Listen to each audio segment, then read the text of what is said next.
होने से पहले सुनना उन बातों को, आप ज्यादा ग्रोथ करते हैं उस साल में अगर आप ऐसा प्राप्त करें विजन के रूप में। होने से पहले अगर आप उन चीजों को प्राप्त करें, मतलब हाँ मैं घर बना के देख लेता हूं, हाँ मैं कपड़े का बिजनेस खोल के देख लेता हूं, हाँ मैं ये लोन लेके देख लेता हूं, हाँ मैं ये इस लड़के के साथ देख लेते हैं, शादी करके देख लेते हैं, ये स्टेप लेके, वो आप कोशिश करते हैं और फेल होते हैं। होने से पहले अगर आप उन चीजों को समझ पा रहे हैं, अगर मुझे पता लग गया कि मुझे सेवकाई की कॉलिंग है, अब मेरा फोकस, शैतान मुझे बरमा नहीं पा रहा है शरीर के, अब मैं ये कर लूं, मैं ये जॉब कर लूं, मैं ये कोर्स कर लूं, मैं वो कोर्स कर लूं, मैं फॉरेन चले जाऊं, ये कर, तो मेरे पास कोई टॉपिक नहीं। क्योंकि मुझे जब श्योरिटी होगी कि प्रभु ने मुझे अपनी महिमा के लिए उपयोग करना है, तो मुझे बस एक पास्टर की लाइफ की तरह मुझे जीना है, मुझे वैसी तैयारी अपनी लाइफ में रखनी। समझ पा रहे हैं? ऐसे इजी होता है आपकी लाइफ में। तो सबसे पहले आज जब आप आए, ग्रेस एंटर हो चुकी है आपकी लाइफ में कि अब आप पाप के बंधन के नीचे नहीं रहे। आप कैसे भी शारीरिक और कैसे भी क्यों ना यहां पर आने से पहले थे, पर आज जब आप इस ग्रेस के नीचे आए हो, परमेश्वर कहता है मैंने तुझे सब कुछ नया कर दिया, पहली बातें बीत चुकी है, उन्हें मैं भी नहीं स्मरण करता और तुम भी स्मरण ना करें, क्योंकि मैं नई बातें जो तुझे बताने जा रहा हूं उसके लिए तुझे पहला भूलना होगा तुम कैसा था। वो पुराने साल की तरह वो भी पीछे फिनिश हो गई है। हालेलुया। यशायाह 42:9 में देखो, पहली बातें तो हो चुकी हैं, अब मैं नई बातें बताता हूं, उनके होने से पहले मैं तुमको सुनाता हूं। बोले आमीन। ओके, विजन का वर्ड प्रभु ने मुझे यहां दिया, पर यह वचन मुझे पहले से मिला है। यह वचन उसमें ऐड होता है जो प्रोफेटिक वर्ड था यहां पर, कि दर्शनों के द्वारा, विजन के द्वारा आपकी प्रभु गवाही करेगा 2025 में। हालेलुया। विजन के द्वारा आपके पास विजन होगा, आप ऐसे नहीं जो आगे आ रहा है कर रहे हैं, आपके पास टारगेट होंगे, और वो टारगेट, वो विजन लेने के लिए आपको जनवरी के पहले हफ्ते पर फास्टिंग के साथ कब्जा करना है। और उस फास्टिंग में आपको सालाना, आपको कैसा चलना है, कुछ आज आपकी स्पिरिट में ऐड होगी चीजें, आपको पूरा साल कैसे चलना है प्रभु के साथ, आपने डिसाइड करना है। मतलब मैं आपको समझाता हूं। देखो, पहली बातें हो चुकी, आज नया साल है, सीधा कह सकते हो, इसके आगे लगा सकते। देखो, पहली बातें हो चुकी है, अब मैं नई बातें बताता हूं कि 2024 बीत चुका है। तो सबसे पहले आपको बीती हुई घटनाओं को स्मरण मत करो, आपको बीता हुआ पल पहले बुलाना है। अगर अलीशा ने एलिया के पीछे चलना था, उसने बीता जो पीछे उसका फोकस खींचे, सारा कुछ बैल बूल बलि की दान किया, फिनिश किया, चल पड़ा। जो भी काम का निपटारा करना था, कुछ बताना बुलाना था, चेलों को बोला मेरे पीछे बोले, वो सब जाल वहीं छोड़कर, ऐसा नहीं कि बेच बूझ के पैसे पूसे ले लो, क्योंकि जीसस की पुकार थी, रियल गॉड की पुकार थी, उतने वहीं छोड़े और प्रभु के पीछे हो लिए। हालेलुया। यशायाह 49:13-18, हे आकाश जय जयकार कर, हे पृथ्वी मगन हो, हे पहाड़ों गला खोलकर जय जयकार करो। क्या इसके लिए तैयार हो तुम? क्योंकि यहोवा ने अपनी प्रजा को शांति दी है और अपने दीन लोगों पर दया की है। यहोवा ने अपनी प्रजा को शांति दे दी, अपने दीन लोगों पर आज दया कर दी है। प्रभु कहते जैसे तू जा रहा है, बताना कि मैंने शांति दे दी और तुझ पर दीन लोगों पर दया कर दी है। इसके लिए ये नहीं कि आपको पश्चाताप के लिए एक प्रेयर करवानी जरूरी है। आप जानते हैं कि अगर प्रेयर से पहले आप पश्चाताप, तो प्रैक्टिस बहुत हो चुकी मसीह लोगों को, समझ पा रहे, सीधा ही कह सकते हो, प्रैक्टिस बहुत हो चुकी। वो मिनट में गलती करेंगे और मिनट में पश्चाताप लेकर आएंगे। ओके, तो वो आपने उसके लिए जरूर सोचा होगा कि नहीं, मैंने नए साल की शुरुआत करनी है, प्रभु पुराना बीत गया, चाहे इससे पहले कुछ भी कैसा भी क्यों ना था, आप नए साल की शुरुआत में आ चुके हैं। तो प्रभु कहते हैं मैंने दया की है। परंतु सिय्योन ने कहा, तो कहता है यहोवा ने तुझे त्याग दिया, यहोवा ने मुझे त्याग दिया, मेरा प्रभु मुझे भूल गया। क्या ये हो सकता है? कोई माता अपने दूध पीते बच्चे को भूल जाए, अपने जन्माए हुए लड़के पर दया ना करे, दया ना करे, दया ना करे। परंतु मैं भूल सकती है, परंतु मैं तुम्हें कभी नहीं भूल सकता। आप सोचते हैं यहोवा ने मुझे त्याग दिया है। आज अगर आप मन फिराएं और मन फिरा के फैसला करें कि मुझे आज से नया साल में नई शुरुआत कर रहा हूं, तो यहोवा ने आपको त्याग नहीं दिया, वो आपको भूल नहीं गया। परमेश्वर का हृदय में आपको बताना चाहता हूं, वो आपको भूल नहीं गया। आपने प्ले में भी ऐसा देखा कि लगता है प्रभु मुझे माफ नहीं करेगा, लगता है ये सिस्टर मुझे माफ नहीं करेगी। प्रभु आपको भूल नहीं गया, उसने आपको त्याग नहीं दिया। कहते जैसे आपने देखा कि माँ कितनी केयर करती है, जब छोटा दूध पिलाया बच्चा होता है पूरी समर्पित हो जाती है उसकी बेबी के लिए। ऐसा नहीं कि आधा घंटा उसे छोड़ दिया, 1 घंटा 2 घंटे छोड़ दिया, नो। जब थोड़ा सा बड़ा होता है तब वो किसी के पास छोड़ने लग जाती धीरे धीरे।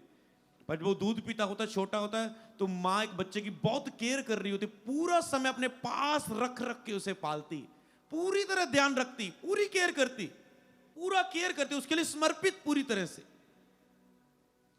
बहुत सी ऐसी माताओं को मैंने देखा जो अपने बच्चों के लिए पूरी तरह समर्पित, डेडिकेट, पूरी तरह से अपने आप को देती।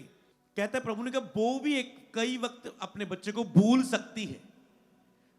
भूल सकती, कभी बच्चा गलती करे, ज्यादा ही तंग करे, रोई जाए, चपेट ठोक सकती है, भूल सकती है, रोता रहे फिर कह सकती है, इग्नोर कर सकती है, शारीरिक निर्बलता के कारण कम ध्यान दे सकती है, इग्नोर कर सकती है।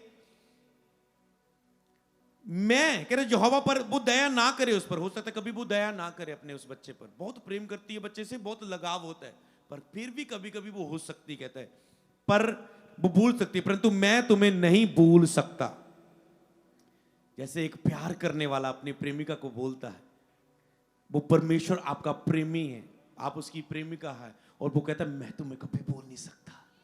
फील करो उसे, फील करो उसे, फील करो, मैं तुम्हें कभी भूल नहीं सकता, मैं तुम्हें कभी छोड़ नहीं सकता, तुम कैसे भी कितने बुरे भी क्यों ना हो, मैं तुझे एक्सेप्ट करती हूं, करता हूं। तो परमेश्वर कहता है मैं तुम्हें एक्सेप्ट करता हूं। केन हाबिल की स्टोरी जानते हैं। प्रभु कहते तूने ये बुरा क्यों किया, अपने भाई को क्यों घात किया।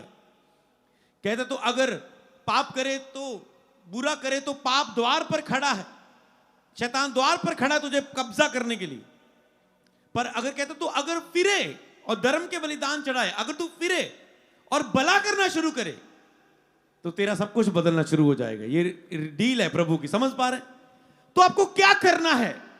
प्रभु जितना मैंने आपको सताया 2024 में, जितना मैंने आपको फॉलो नहीं किया, जितना मैंने आपकी आत्मा को शोकित किया, अधीन नहीं रहा, जितना शरीर में आया, जितना मैं गिरा, जितना मैंने अशुद्ध हुआ, जितना मैंने पाप किए, जो भी आपकी लाइफ स्टोरी रही 2024 में, प्रभु मुझे माफ कर और मुझे आज ग्रेस दे। मैं 2025 में उतने ही अधिक समर्पण देने का फैसला करता हूं। तो आप क्लियर है? तो सारा कुछ आज पश्चाताप तो बाद की बात रही, तो क्लियर है।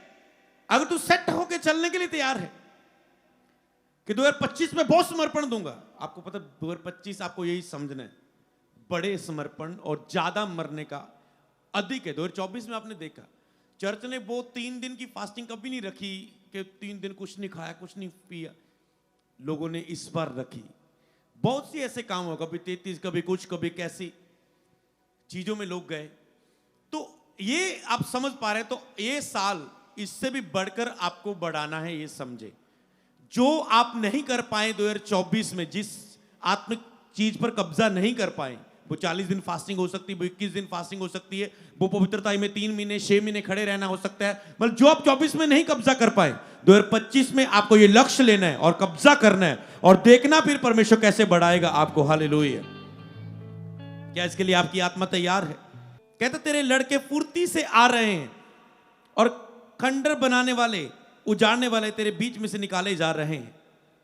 जहां मैं यहां पर फुर्ती पढ़ रहा हूं, परमेश्वर आपको स्पीड के साथ बढ़ाएगा अगर आप ऐसा चलने के लिए तैयार हैं। हालेलुया। फुर्ती से आपकी लाइफ में काम होने शुरू होंगे। डिले के साथ 2025 में काम नहीं होंगे, फुर्ती के साथ, इंस्टेंटली, तुरंत, स्पीड के साथ, फुर्ती स्पीड के साथ आपकी लाइफ में यहोवा काम करने के लिए तैयार है। कहते ना कि आत्मा में पहले जाना, यहोवा तैयार है। कई लोगों को लगता है मैं प्रेयर करता हूं शायद यहोवा नहीं सुनता, प्रभु नहीं करता, प्रभु नहीं करता। प्रभु सब कुछ करने के लिए तैयार रहता है। क्या तुम तैयार हो? वो कहता है बस। तो कहता है ऐसी रहेगी फुर्ती। अपनी आंखें उठाकर चारी ओर देख, सब इकट्ठा होकर तेरे पास आ रहे हैं। जो कुछ आपने लाइफ में खोया है वो सब इकट्ठा होकर आपके पास आ रहा है। बस अपनी आंखें उठा के देखना। अगर तुम इस वचन को फॉलो करने के लिए तैयार हो कि मैं 2025 में अधिक से अधिक मरने का फैसला करता हूं, त्याग का, और अपने आप के लिए बलिदान होने का, पवित्र बलिदान होने का, तो उतना ही आपको। एक लड़का पिछले साल उसने ये 24 का सरमन फॉलो किया था। वो कहता बहुत हो गया, बहुत हो गया ठंडा, बहुत ठंडे ठंडे होके चल रही है, बहुत डीली मिनिस्ट्री में चल रही है, बहुत बहुत कुछ बहुत सह लिया, बहुत दुख सह लिया मिनिस्ट्री का भी, बहुत फ्रस्ट्रेशन, बहुत सह ली उसने। बस आत्मा में हो गया, कहता मैं पूरे साल का ही फास्टिंग रखता हूं इतने बजे तक। समझ पा रहे? मैं नहीं कहता आप ये फॉलो करो ट्यून, हो सकता है आप, क्योंकि ये ग्रेस से होता है, अगर आप शुरू भी करें तो आपको ग्रेस चाहिए होती है उसे पूरा करने के लिए। पूरे साल के लिए मैं देता हूं। समझ पा रहे हैं? कुछ ऐसा ही करने की जरूरत है 2025 में, ये कहना चाहता हूं। समझ पाए कि मैं देता हूं प्रभु ऐसा, तो वो आपको फास्टिंग में जाने से के बाद ही आप उन चीजों को ले पाओगे। ये चीज पर ना जाओ 2025 में। अगर प्रभु अनुग्रह करे, अगर प्रभु प्रार्थना में, अगर प्रभु फास्टिंग के लिए नहीं बात करने वाला, तुझे खुद रखनी। कभी कभार होता है कि जब तुम नजदीक जाते हो और दया मांगते हो, प्रभु तुझे देता है ग्रेस, कहता है इतने फास्टिंग रख, ये कर, सीधा बोलते 21 रख, उसमें ऐसा था 9 रख, 23 रख, उसमें वो 21-40 में ऐसा जरूरी नहीं आता है, तो वो देता है प्रभु आत्मा में होके। आपकी आत्मा गवाही करती प्रभु की आत्मा के साथ एक होके। कुछ गॉड प्लान होता है, उसके लिए प्रभु आपको फास्टिंग के लिए कहता है, पर कुछ आप उठने के लिए, बढ़ने के लिए उन चीजों में जाते हैं, तो याद रखो इसके लिए तैयार रहना है। ये शायद 43 की 1, 2, 4 और 13। हे इज़राइल तेरे रचने वाला, हे याकूब तेरा सिरजनहार यहोवा अब यूं कहता है, मत डर क्योंकि मैंने तुझे छुड़ा लिया है, मैंने तुझे नाम लेकर बुला लिया है, अब तू मेरा है। जब तू जल में होकर जाए तो मैं तेरे संग रहूंगा, जब तू नदियों में होकर चले तब वह तुझे डुबा ना सकेंगी, तू आग में चले वह तुझ पर आंच ना आएगी और उसकी लो तुझे ना जला सकेगी। सब बोले आमेन। मैं अभी जल्दी से इन वचनों को घोषणा करना चाहता हूं। तो परमेश्वर कहता है मैं तेरे संग हूं, ना आग तुझे जला पाएगी ना पानी तुझे डुबा पाएगा, मैं तेरे संग हूं। जैसे ही मैं घोषणा कर रहा हूं तो मैं आपके ऊपर जैसे वर्ड्स रिलीज कर रहा हूं, आपको पता है आपका साल पर वो ग्रेस कह सकते हो ठहर रही है, सीधा कह सकते हो। समझ पा रहे हैं? तो कई बार ऐसे ही होता है जब किसी की लाइफ के लिए वर्ड रिलीज किए, कोई पैदा होता है उसके लिए वर्ड रिलीज किए जाते हैं, किसी का बर्थडे होता है रिलीज किए जाते हैं, किसी की मिनिस्ट्री शुरू होनी होती है मसा करके वर्ड्स बोले जाते हैं, वो वर्ड्स उसकी मिनिस्ट्री पर फॉलो करते हैं। जब मेरे लिए प्रोफेटिक वर्ड हुआ था, मिनिस्ट्री स्टार्ट हुई थी, तो मेरे लिए वर्ड था कि तू कभी शर्मिंदा नहीं होगा। और मैं जब भी मुझे लगता था गया काम से, तो मैं घोषणा करता था प्रभु तूने कहा तो कभी शर्मिंदा नहीं होगा, और प्रभु जय में दिले के चलता था। हालेलुया। समझ पा रहे वर्ड्स क्या है? तो जब मैं आपके वो वर्ड्स दे रहा हूं, आपकी आत्मा में जा रहे हैं, आप उसे रिसीव कर रहे हैं, आपकी स्पिरिट में वो ग्रेस ठहर रही है। हालेलुया। यशायाह 43 की 4, मेरी दृष्टि में तू अनमोल है, तू प्रतिष्ठित ठहरा है, मैं तुझसे प्रेम रखता हूं, इस कारण मैंने तेरे बदले मनुष्यों को और तेरे प्राण के बदले राज्य राज्य के लोगों को दे दूंगा।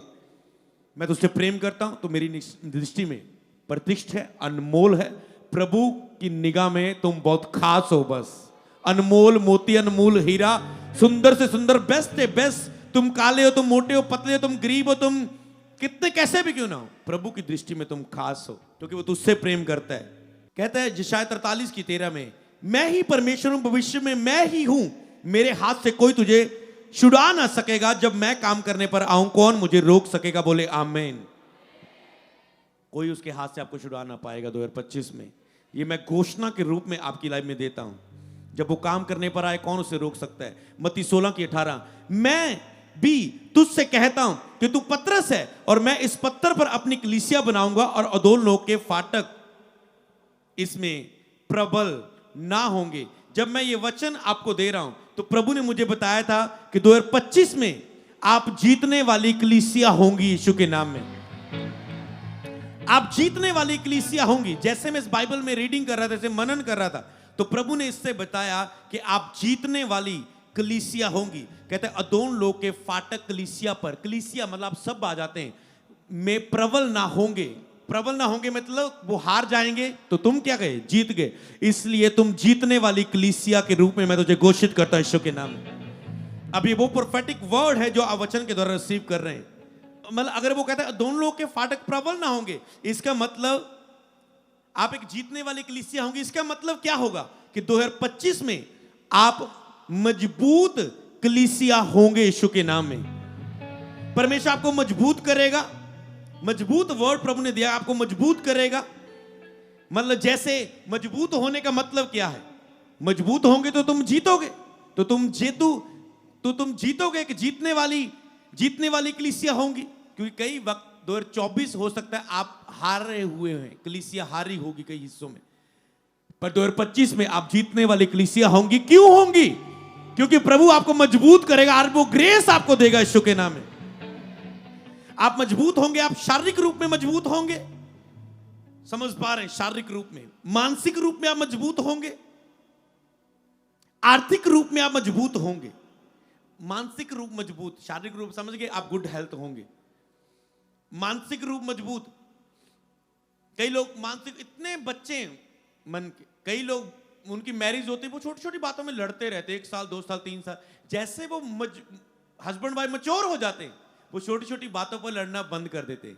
कितने हस्बैंड वाइफ समझते ऐसा हुआ है कि अब आप मैच्योर हो गए, 3-4 साल आपने देख लिया मैरिड लाइफ में, इन बातों पर बात लड़ाई होती है, यहां पर बोलना नहीं, यहां पर चुप होना है, यहां पर सह लेना है, यहां पर ऐसा करना है, यहां पर ऐसे मना लेना है। आप सारा कुछ सीख जाते हैं, समझ पा रहे हैं? अब मेंटली उसमें स्ट्रांग हो गए, मजबूत हो गए। ऐसे प्रभु आपको मजबूत करेगा यीशु के नाम में। आप आर्थिक रूप में मजबूत होंगे, आप दिल में मजबूत होंगे, छोटी छोटी बातों को दिल में लाएंगे नहीं। मैं प्रेयर करती थी, मेरी मासी ने, मेरी मम्मी ने बोलता, मैं तो चंगा ही कम। आप दिल पर लाके इमोशनल होकर रोएंगे नहीं, आप मजबूत किए जाएंगे यीशु के नाम में। और ये एंटर हो रहा है आपकी लाइफ में यीशु के नाम में। आज स्पिरिट में मजबूत किए जाएंगे, और जैसे आप मजबूत किए जाएंगे, आप जीतने वाली कलीसिया कहलाएंगे यीशु के नाम में 2025 में। क्यों? क्योंकि आपकी नींव कौन है? यीशु मसीह। पहला कुरिन्थिया कहता है 3:11, क्योंकि उस नींव को छोड़ जो पड़ी है वह यीशु मसीह है, कोई दूसरी नींव नहीं डाल सकता। आपकी नींव कौन है? यीशु मसीह। इसलिए आप मजबूत है, आप जीतेंगे। कहते लहरें आएंगी, आंधियां आएंगी, तूफान आएंगी, पर तुझसे टकराएंगे और अपनी दिशा बदल लेंगे, क्योंकि तुम मजबूत कलीसिया होंगे यीशु मसीह के नाम में। तो इस फास्टिंग में जाकर आपको यही ग्रेस को कैरी करना है, रिसीव करना है, इसमें खड़े रहना है जो आपको मिल रही है आज। तो इसलिए ये चीज जरूरी है। कई लोग सोचते हैं, लेकिन जो भविष्यवाणी तुम्हारे विषय में उसके अनुसार फाइट कर, लड़ाई लड़। हालेलुया। क्यों मूल्य चुकाना जरूरी है आज? इसीलिए ताकि जो आपकी लाइफ में वो ग्रेस रिलीज हो। अगर मैं इसे आगे पढ़ूं, कुलुसियों 2:6 और 7, और जैसा तुमने मसीह यीशु को अपना प्रभु करके ग्रहण किया है, वैसे उसी में चलते रहो। आपने यीशु को प्रभु तो मान लिया, काम खत्म हो गया, बपतिस्मा ले लिया, चर्च आने लगे, काम खत्म हो गया? नो, कहते उसी में चलते रहो। मतलब उसमें चलते रहना है, रुकना नहीं है, गिरना नहीं है। उसी में जड़ पकड़ते और बढ़ते जाओ। उसमें जड़ पकड़ना है, क्योंकि वो नींव है। जैसे आपकी जब मसीह में आप जड़ पकड़ते जाते हैं, आपके साल बढ़ते जाते। कई बार खड़े रहना बहुत जरूरी होता है। बस आप खड़े रहो, अड़े रहो, समय को बीतने दो, आप बढ़ते जाएंगे। जब पेड़ लगाया जाता है, बीज, वो खुद ब खुद बढ़ता रहता है। आपको बढ़ता दिखता तो नहीं है। कभी देखा आपने ऐसे पेड़ लगाया, आप देखते हो बढ़ रहा है, बढ़ रहा है, बढ़ रहा है, बढ़ रहा है? नो, आप 3 महीने बाद देखते हैं बढ़ गया, आप 20 दिन बाद देखते हैं बढ़ गया, आप 1 साल में देखते हैं बढ़ गया। बढ़ोतरी दिख नहीं रही, पर हो रही है।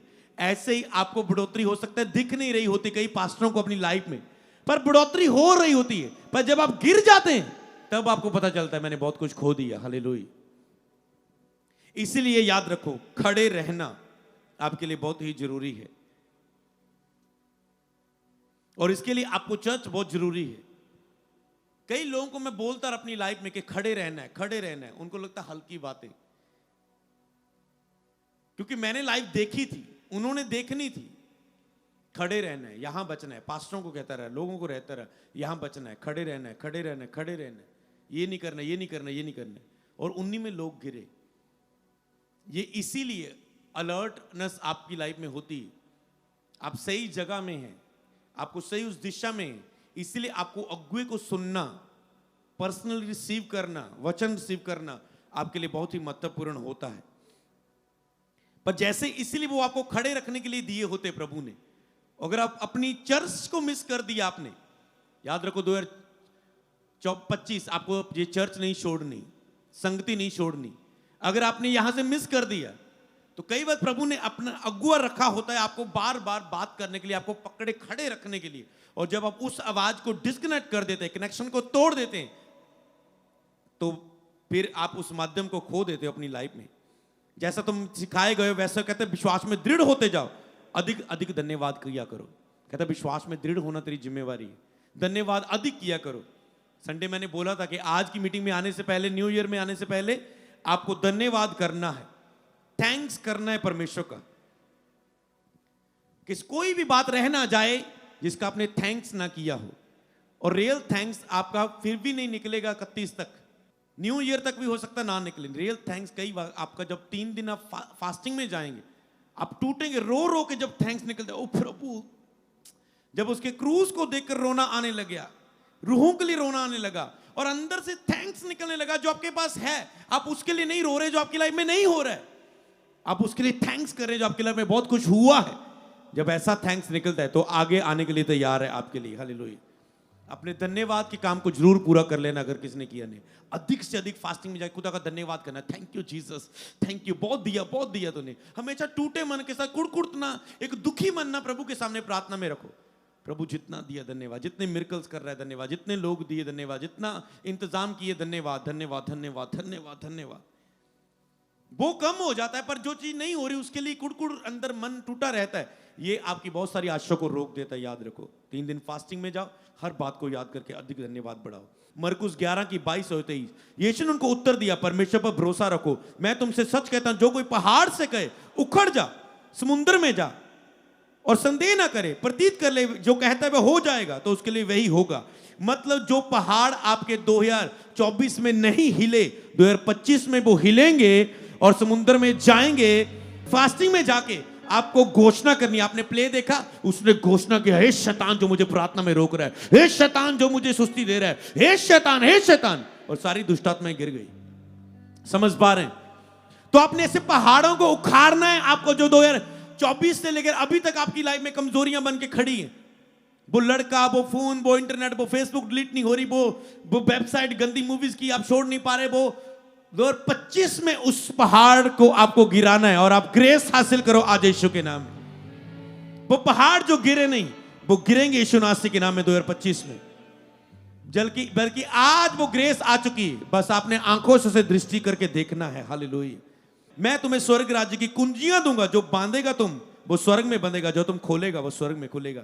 इसका मतलब कुंजियां आपको दे दी गई हैं, केवल पतरस को नहीं दी गई, हर बिलीवर्स को यीशु पर बिलीव करता है उसको कुंजियां दी गई है। आपको बांधना है और खोलना है। जो कुछ शैतान ने आपकी लाइफ में 2024 से वो करता आया, आज वो बांधा गया, आज से वो नहीं होगा यीशु नासरी के नाम में। मैं यीशु के नाम में, उसने कहा जो तुम खोलेगा वो खुलेगा यीशु नासरी के नाम में। तुम्हें खोलना है उन हिस्सों को अपनी लाइफ के लिए जो नहीं खुले हैं। हालेलुया। और आज से मैं ग्रेस रिलीज करता हूं और मांगता तेरी लाइफ में ऊपर, जो रास्ते तेरे आज तक नहीं खुले वो खुलेंगे 2025 में यीशु नासरी के नाम में। 1 कुरिन्थियों 3 की 7-9 से लिखा है, इसलिए ना तो लगाने वाला कुछ है ना सींचने वाला, परंतु परमेश्वर ही सब कुछ है जो बढ़ाने वाला है। तो याद रखो, आपको बढ़ाने वाला कौन है 2025 में? परमेश्वर। लगाने वाला सींचने वाला दोनों एक है, परंतु हर एक व्यक्ति अपने ही परिश्रम के अनुसार मजदूरी पाएगा। याद रखो, अपनी ही मेहनत के द्वारा आप मजदूरी पाएंगे। तो जो अधिक अपने आप को देगा 2025 में इन फास्टिंग्स में, फास्टिंग के बाद अगली फास्टिंग, सालाना फास्टिंग, अगर आपको पता है कि आप कभी फास्टिंग रखते हैं महीने की, उसके बाद टोटली शारीरिक हो जाते हैं, तो आपको कुछ सोचना है। जितनी लड़ाइयां आपने जीत ली उससे अगली लड़ाइयां देखो कौन सी है 25 में, आप लिस्ट बनाओ। तो समझ पा रहे हैं? क्योंकि हम परमेश्वर के सहकर्मी और खेती हैं और परमेश्वर की रचना है। ओके, हम परमेश्वर की खेती हैं। आप मसीह आपकी नींव है, आप जड़ पकड़ रहे हैं। आपको पता है, जैसे ही आप खड़े रहते हैं आपकी जड़ फैलती जाती है। जब आप समय देते हैं अपने आप को आत्मिकता में, पवित्रता में, आपकी जड़ें ऐसे फैलती रहती है। थोड़ा सा भी आप पार हो गए पवित्रता में, फास्टिंगों में, इन चीजों को जीत लिया जो बेसिक अभी बाकी जिन लोगों का, जहां जीत आपने नहीं हासिल की, जो पहाड़ अभी तक नहीं गिरे स्पिरिचुअल लाइफ में, आत्मिक युद्ध में, जब आपने जड़ पकड़ ली, आपको पता है फिर कोई आपको बड़े पेड़ को आसानी से उखाड़ नहीं पाएगा। हालेलुया। समझ पा रहे हैं? इसलिए जड़ें आपको फैलने दो। इसलिए ऐसी जड़ें मजबूत करो, फैलो 2025 में एक विश्वास का हरा बड़ा पेड़ बन के, विश्वास के फल, विश्वास की गवाहियां उस पेड़ में लेने के लिए तैयार हो जाओ 2025 में। हालेलुया।